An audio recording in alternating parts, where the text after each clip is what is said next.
Okay, next I'm going to do about building your bank of skills for your business or career.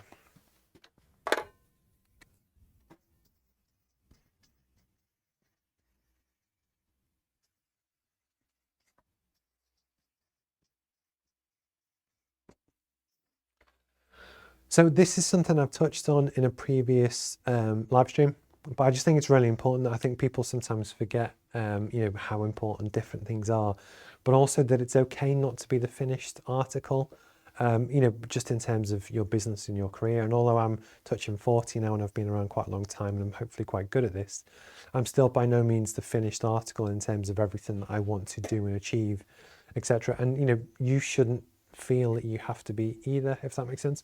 So what I'm going to do, I call these your skill banks. So basically I'm going to do start of career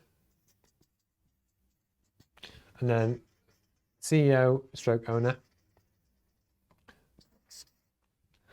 So what I'm trying to demonstrate here, can you see that on screen? Yes, you can.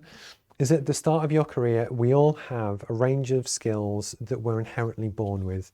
And I actually break these down into 8 different sections, which I split up into your technical and industry knowledge. What else have we got? You've got your interpersonal skills, how good you can communicate, etc. Your knowledge of strategy, marketing, sales. And then in the new version of the roadmap, which is going to launch soon, and anyone that's a paid member on the course or any of the regulars is going to basically get a free copy, which is cool. But the point is, across all of our careers, we actually have a range of skills and stuff that we do and what we're good at. When we first start our career, the truth is, we don't really have much industry knowledge because we're brand new to logistics or tech or coding or engineering or whatever. So we don't necessarily have great technical skill at the start of our career. We do still sometimes get people that are great communicators. You see people that are just born to sing or act or talk or both. There's plenty of people on the chat have really good banter. So Matthew Ward and a few of the others that they, basically they're just really good at talking to people. And the truth is they probably always were, which is quite cool, probably comes from childhood. But then just in terms of the other skill sets to do with how much you know about marketing and business strategy and sales, at the start of your career, it's probably quite low and you probably don't know anything about finance or running a business, etc., which is cool. As you go through your career, you tend to, and I could take the example of engineers, solicitors, lawyers, accountants, whatever, is that you get more industry experience. You're going to keep the same kind of skill set and in terms of your communication, your ability to talk to people and stuff.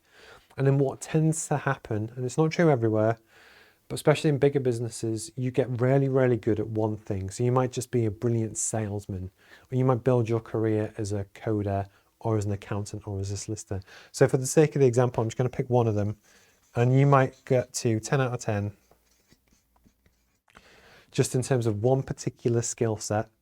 But actually, there's still often halfway through your career, you might not necessarily know how to read a balance sheet, cash flow statement, profit and loss, etc., because you've never been taught to do it. So actually your finance maybe skills still remain low. But what's important in terms of just personal development and stuff is that if you're trying to become the CEO or the owner and actually just reach the top, and that can be whatever it is that you want to achieve, the truth is you need very good industry knowledge to figure out actually as a business, what do we do? How does it work? You need the good personal skills to be able to communicate and do everything like that. But actually, you also need to be good at strategy. You need to have a vague recollection, if not knowledge, on marketing. You have sales. But the point is, you actually need a fairly broad skill set across the board that often, as a CEO or an owner, you can hire and employ 10 out of 10s who might be a 10 out of 10 in finance. So you might employ a CFO and you might employ a salesman that covers that. But the point is that the more you understand about these different topics, the more well-rounded you become as a business person. And especially in a smaller business, people who work in smaller businesses are often asked to wear more hats. They're asked to manage a team and sell to customers and do their day job, as where if you worked at a 50,000 person company, chances are you're just asked to specialize in one thing.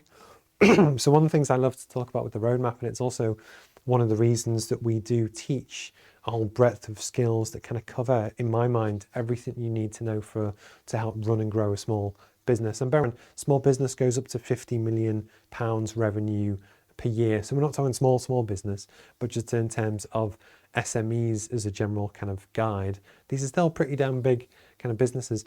And what we do is teach the whole breadth of skills. And this is why, when I mentioned before about actually some of the USPs versus my competitors, so the Mark Ritson course, the mini MBA marketing, it's a really, really good course and it's brilliant.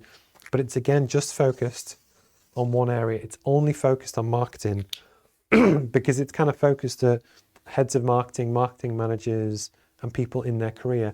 So it just covers one area and it does it very, very well. And it will get you to 10 out of 10 in terms of brand management or marketing management. But for smaller companies, the truth is we need more than that to be successful. You need a broad range of skills. So that's one of the reasons why we have a clear differentiated value proposition versus most other courses, is because we try and teach the kind of the breadth of skills. And this is where it comes back to what I said before about how it is really important to watch your customers, recognize and acknowledge their strengths and why they're really good, but actually not be afraid to kind of find your own niche, if that makes sense. And then even in the classroom session on Tuesday night with the lady that came to that, we're looking at a potential career pivot, maybe launching a business, and really looking at actually how can we craft her a good solid niche that she knows with complete confidence that she can do better than anyone else, and really forge a whole business around that. And these are just part of the skills that we need, because most freelancers and people, you end up doing a little bit of everything. You have to manage your suppliers, customers, clients, you have to sell to people, you have to do your own marketing often. You need to figure out the strategy for what is the business, how's it going to work. Many people also have to do their own finances via QuickBooks or whoever. But the point is, if you want to launch your own business, chances are you're going to need a broad range of skill sets. So that's, again, the whole point of why with the classroom sessions and everything we do, we purposely cover, for my mind, everything you need to know to grow a business, but actually teach you the basics to help you along that journey, because it is quite difficult to learn. That's the second pen I've dropped today, so I'm going to stop playing with the pens, but I'm just going to catch up. Good morning, Denise and everyone.